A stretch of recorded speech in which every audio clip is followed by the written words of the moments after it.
পটুয়াখালীর ৩ উপজেলায় যোগাযোগের একমাত্র বিড়ম্বনা বগা ফেরি। রাজধানী ও চট্টগ্রামের সাথে দশমিনা, গলাচিপা ও বাউফল উপজেলার যাতায়াতে সেতু না থাকায় এখনো লাখো মানুষকে পোহাতে হয় ফেরির দুর্ভোগ।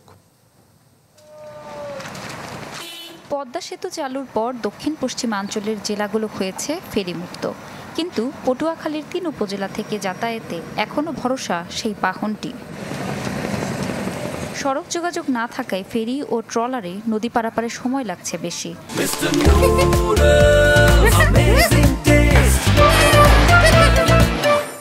দুর্ভোগ চরম মাত্রায় পৌঁছায় রোগীদের হাসপাতালে নেয়ার ক্ষেত্রে।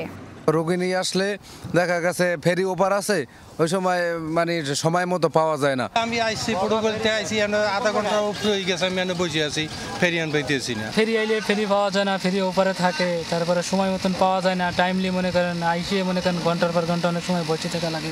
ফেরিঘাট হয়ে রাজধানী সহ বিভিন্ন স্থানে যাওয়া আসা করে বাস ও পণ্যবাহী যানবাহন। তাই চলাচলের সুবিধায় লোহালিয়া নদীর বগা চরগড় বদি পয়েন্টে সেতু নির্মাণের দাবি স্থানীয়দের। আমাদের সবথেকে দুর্ভোগ হচ্ছে বগা ফেরিঘাট।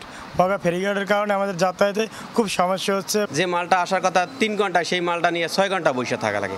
বগা ব্রিজটা হয় তাইলে আমাদের ট্রাক যাইতে সুবিধা হয়, তাইলে আমাদের পণ্য যাতায়াতের সুবিধা হবে, খরচ কমবে। সড়ক ও জনপথ অধিদপ্তর বলছে বগা ফেরিঘাটে নবম চীন মৈত্রী সেতু তৈরির পরিকল্পনা রয়েছে। মন্ত্রণালয়ের অনুমোদন পেলেই শুরু হবে কাজ।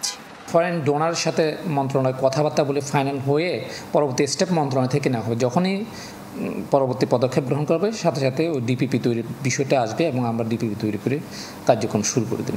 সেতু নির্মাণ হলে বাউফল, দশমিনা ও গলাচিপা উপজেলার অন্তত 13 লাখ মানুষের ভোগান্তি কমবে। Desk report, channel 24।